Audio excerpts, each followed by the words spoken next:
Hello everyone, my name is Zenitsu, and happy launch day of BT05 Battle of Omni. So last night I participated in one of my LGS's pre-release events, and I was lucky enough to take first place. It was a best of three Swiss format, your usual Digimon stuff, and like I said, I managed to take first, winning me this beautiful Arrow Vitramon promo. And then my store was doing some prizes in some interesting ways. So as part of my rewards, I got 3 Chimeramons, I got 4 pre-release boosters, and I got 4 boosters of Battle of Omni for taking first. So that was pretty exciting, and if you didn't know, I did make a video covering some basic pre-release strategies, so go check that out if you want to learn kind of like how pre-releases generally ran and what to be looking out for. So going over my deck, I didn't really organize anything, but the important thing to note was that I did manage to pull 2 Omnimons in my pool. So the Omnimons that came in huge situations, both of them were very, very useful, and they basically hard carried the deck all the way to victory, considering my opponent wasn't able to respond to either of the Omnimons when they were able to hit the board. So the fact that I pulled 2 different Omnimons was just very nice, and they have some really good synergy with my deck, so that way I could use them to at least some varying degree of success. And then as far as my high levels go, I was running just a whole bunch of mishmash of everything. So my high levels was Rosemon, just because she has Digiburst and Security Attack Plus, which is pretty nice, just to try to deal extra damage. Never came up. Sakuyamon was pretty clutch, considering this card won me a game single-handedly, just because when I got her onto the field, she was just able to deal some consistent damage, and with some of the other cards in my deck that were supporting her, she was definitely really, really powerful, and definitely was a very strong card to be utilizing. And then her ability made my other cards that much stronger when attacking into the opponent's security, and she also acted as some good defense when I ran out of blockers, so she was just absolutely fantastic. Then I have a Gigimon. So Gigimon, I really just played it because he evoed for 2, so I tried to get into my Omnimons as quickly as I possibly can. But even just getting up into a cheap Mega is still just very powerful, because whoever gets into their Mega first is already in a very good board state. Just because if the opponent isn't able to contest your Mega, then you're just going to be able to steamroll the game, just because your Megas are going to be doing very powerful things. So Gigimon just being a very cheap and efficient Mega is really nice, on top of which his on-delete ability does come in handy from time to time of gaining a security back, so that was just really nice. I was running a Diaboromon just because the token spawning was really nice. I didn't really care about anything else about the card, but just the additional body might be a little bit too much for the opponent to handle at times. I was running 2 Argamons. So Argamon was actually a pretty good card, and it came in some very powerful situations just because Digisorption 2 was just really nice, allowing me just, again, to act as like a Gigimon going up into a cheap Mega. The ability to lock down the Tamers never came up at all. But it was still just a very good card to go into, and the 13 actually mattered against one of the matches where I was going up against an Omnimon Zwart, and I needed a Mega that could not be deleted by Zwart, so Argamon was just fitting that bill. And then the last Mega of the deck was going to be 1 copy of Zeege, just because Zeege just plays nicely with the Blitz stuff, and that was just really it. Like, him having Blitz was just really nice innately, and then he made my Blitz Omni even stronger when I needed it. And then as far as the level 5s go, I was running Starmon for just pure tempo. Evo for 2 was really nice. 7000 DP was on par with a lot of other level 5s, so Starmon was just really, really nice. I was playing 1 Black Mach Galgamon just because he natively has Reboot, and that's really all I cared about the card, considering I could almost never use the Inheritable, but the Reboot was definitely nice to have, so that way it was just a very annoying card for the opponent to try to deal with. I ran 1 copy of Weregurumon Sagittarius mode, just because I was playing Omnimons. I have 2 Omnimons, so it interacts with Omnimons. The jamming never came up, but the 8000 DP kind of does matter at times. And then 1 copy of Piximon, so Piximon was just really nice, just because, again, raw tempo, like, that's just the name of what I was playing, was just as tempo efficient as I possibly could make things, so that way I could get up into my higher stages as quickly as I possibly can.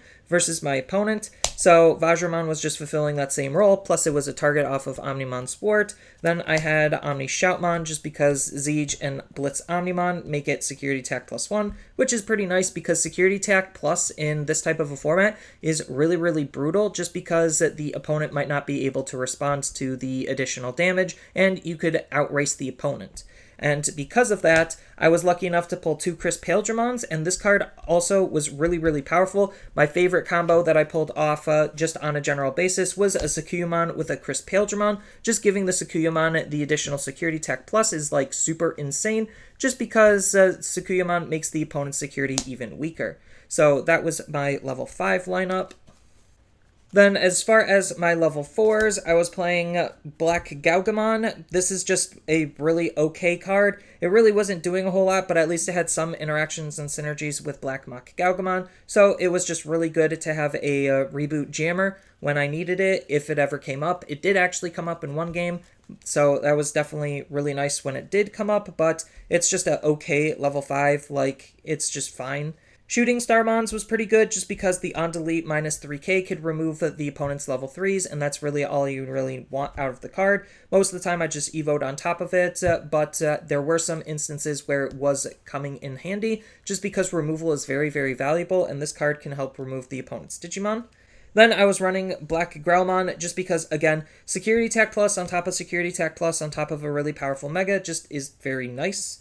Mechanorimon is just an absolutely insane card to be playing in this type of a format just because he's literally one of the best blockers in the game. You just hard play this card and then he just sits on the board, stopping basically all of the opponent's low-end aggression, which there could be a lot of low-end aggression. So Mechanorimon is really, really powerful. Plus, one of the more powerful things is the fact that he could be brought back with Thwart. So that was really nice when that came up. I did have some other blockers in the form of Coelamon, so Coelamon's just a tempo blocker, and same thing with Monochromon. They're doing the same thing, and speaking of tempo, I even had a Weedmon. I used this 9 out of 10 times just for the Evo 1, just to try to get up into my higher stages that much more efficiently with, just because a lot of the inheritables really didn't do a whole lot for the most part, just because my stacks would become super awkward, so the Evo for 1 was all I was looking to gain out of the card. Then I was running Paildramon just to help with Crisp Paildramon to attack the opponent's inheritable sources in case they did do something. And then on top of that, I had Mori Shellmon. So the 7000 DP actually does matter in this format just because Mechanorimon is a good blocker with 6000 DP, and this is a level 4 that could beat over Mechanorimon. So Mori Shellmon is absolutely fantastic for this format just because of how powerful his stat line is. And then to round things out, I had Marimon, which is also another pretty underrated card in this format, just Digivolving on top of him, giving something an additional 3000 DP could matter. It did matter against me when they used a powerful rookie to just boost it, and then it was able to clear over my Mechanorimon, so that was really, really powerful. On top of which, I used it one time to beat over my opponent's Mega because I had a Mega on board, they had a Mega on board, and it won me the trade, so that was really nice. So this was definitely a very powerful card to be utilizing. And then the rest of my deck was just level 3s, where I was just playing Guilmon because purple, Pilomon because purple, Caramon because black, Kotamon because I was running 2 Holy Knights, so Kotamon was actually pretty nice. Cutemon just because level 3, Gyaosmon just because level 3, Sakuyamon because level 3, Palmon because level 3, Floramon, actually the 4K does matter because, again, paired up with Marimon, it definitely can hit over a lot of blockers. Monotamon, just because level 3 in black. Commandramon, blocker, is really good on a level 3 body that I could bring back off of Thwart, so that helped me close out some games, is just make it so that they couldn't aggress onto me. Just because I had Mechanorimon and Commandramon being brought back off of Thwart was just too much for them. Shoutmon because I am running Omnimons, and then I do have the full, like, Blitz line, so that was nice. And then Starmons just because, you know, Starmons is good removal. It clears low-level bodies very efficiently and very easily. And then my eggs were 2 Gigimons, so the Gigimons were really nice just because the DP boost came in some quite handy situations. I did have a Tsunamon, which Tsunamon did combo with my Diabormon, and it also did combo with my Caramon, so it wasn't a completely dead card. Tsunamon helps with my Omnimons, and then Yokomon just because it's the 5th egg. So that's kind of my general deck. I didn't really play any options. I did have the availability to play options, but because I was running Omnimons instead, I just felt like the options weren't as good, and I'd rather just beat over the opponent's Digimon and use my Omnimons as my form of control, just because I have other ways of utilizing them. So this was just kind of the gist of my deck, and it performed really well, obviously because it took me 4-0. And then, like I said, here's my first place prizings, so I figured I'd open them on camera just because it's more exciting that way. So let's start with the promo packs just to see if there's anything interesting. I think, like, I have to check the market value of a lot of these cards, but, like, there's not really anything super exciting in these. That's a pretty decent one. This is pretty underwhelming. So I don't exactly know what rares to be looking out for in terms of what the value is going to be. It's probably going to be like Diaboromon and the Tamers are easily going to be the best cards in the rare slot. The uncommon slot's going to be a little bit more interesting, considering I don't know if there's anything super spicy like Lobomon, or something that has like the same level of perception as a Lobomon. So that's kind of interesting. Two of the same pack, that's kind of awkward. Alright, we'll take it, I guess. Digimon is still a pretty okay card as a whole, just because his stat line's really interesting, and he has Recover +1. And then, yeah, so there's that. Not amazing pulls, but not awful pulls. I wish these were a little bit better, but the fact that they were in the same pack is kind of interesting. So I don't know if there's like mapping or seeding going on with there. That might be an issue. And then as far as my winners packs go, an Omnimon, fitting.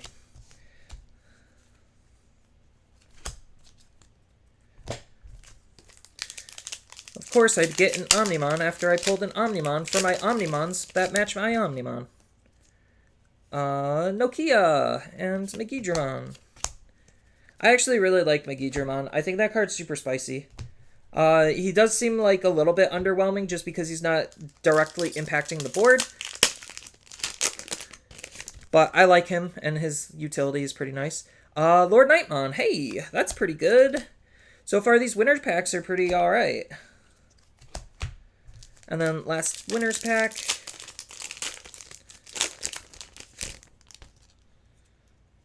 Is Fuse and Nokia. Alright. So, not terrible, if I do say so myself.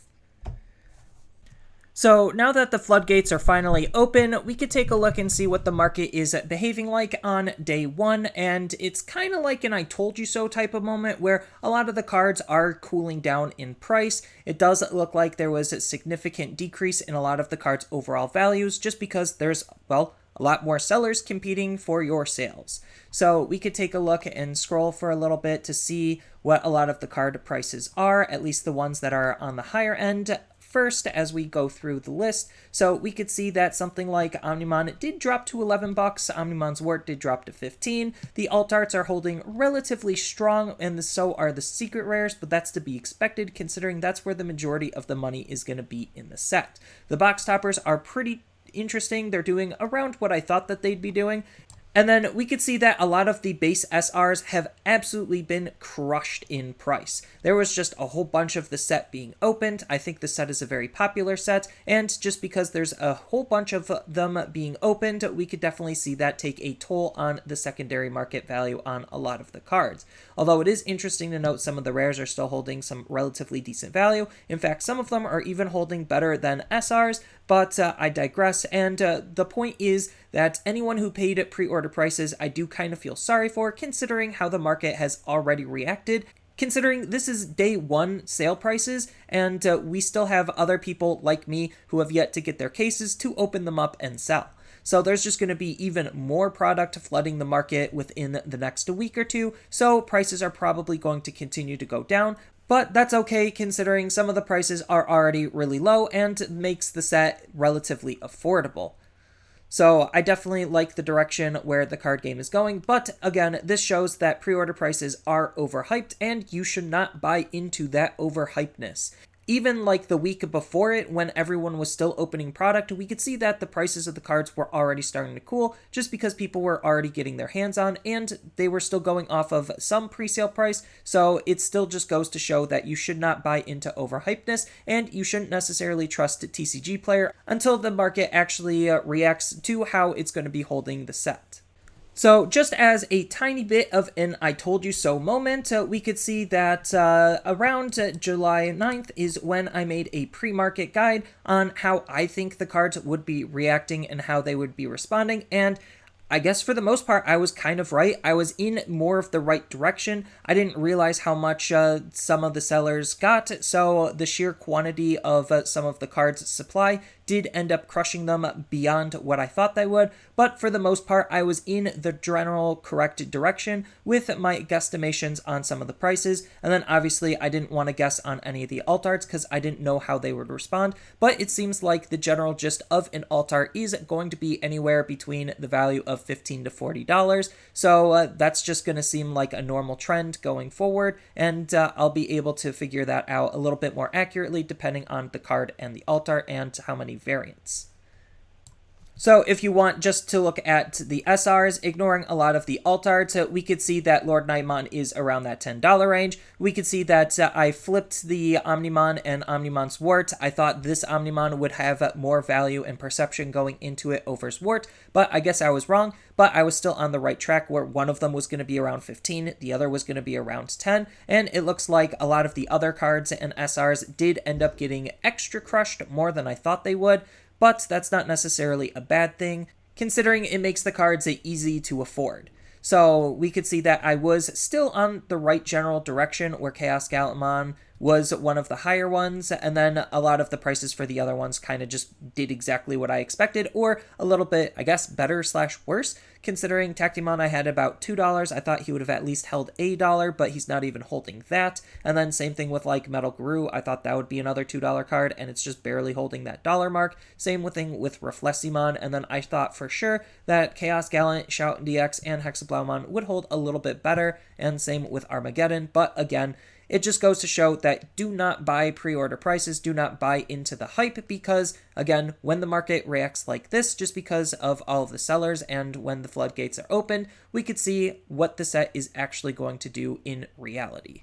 So that's all I really have for this video. As always, feel free to tell me your thoughts down in the comments below, and down in the description below are a couple of different ways you could support me and the channel. So I do have a TCG Player affiliate link, so when you use that link to buy cards off of TCG Player, then some of that money will go to supporting me and the channel. I also do make and sell playmats over on Overcard Gamers on Facebook, so when you buy a playmat with my design, then some of that money will also go to help supporting me and the channel. And on top of all of that, I do have a Twitch account over on twitch.tv/Zenitsu, so giving me a follow and a subscription also helps support me there, and I do play Digimon on top of various other games on that platform as well.